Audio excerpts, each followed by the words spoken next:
দুর্গাপূজা বাঙালির জীবনের এক অবিচ্ছেদ্য অংশ। এটি কেবল ধর্মীয় উৎসব নয়, এটি আমাদের সংস্কৃতি, ঐতিহ্য এবং ভালোবাসার মিলন ক্ষেত্র। আজকের ভিডিওতে আমরা জানব দুর্গাপূজার ঐতিহাসিক প্রেক্ষাপট, বিভিন্ন আচার অনুষ্ঠান এবং এর সঙ্গে জড়িয়ে থাকা মানুষের আবেগ। দুর্গাপূজার সূচনা ঠিক কখন থেকে হয়েছে তা নিয়ে মত রয়েছে, তবে জানা যায় রাজা কৃষ্ণচন্দ্র রায়ের সময় এটি প্রথম বড় আকারে উদযাপন শুরু হয়। সেখান থেকে আজকের এই বিশাল আয়োজন পর্যন্ত দুর্গাপূজার রূপ পরিবর্তিত হয়েছে,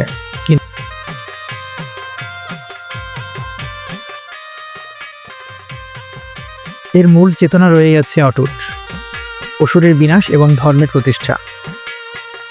5 দিনের এই উৎসবের প্রতিটি দিনেই রয়েছে বিশেষ তাৎপর্য। ষষ্ঠীতে দেবীর আমন্ত্রণ, সপ্তমীতে দেবীর পূজা শুরু, অষ্টমীতে সন্ধি পূজা, নবমীতে আরাধনা আর দশমীতে বিসর্জনের মাধ্যমে বিদায়। প্রতিটি মুহূর্তে বাঙালির মনে বাজে আনন্দ আর সুখের এক অদ্ভুত সুর। দুর্গাপূজা কেবল ধর্মীয় নয়, এটি আমাদের সংস্কৃতির প্রতীক। ধনুচি নাচের ছন্দ, সিঁদুর খেলার রং আর মহালয়ের সুর বাঙালির হৃদয়ে চিরন্তন আবেগ সৃষ্টি করে।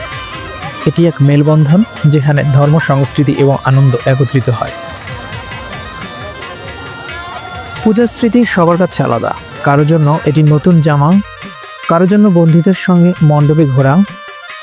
কিন্তু একটি বিষয় সবার ক্ষেত্রেই সত্যি: দুর্গাপূজা মানে মিলনের উৎসব, আনন্দের আবেশ।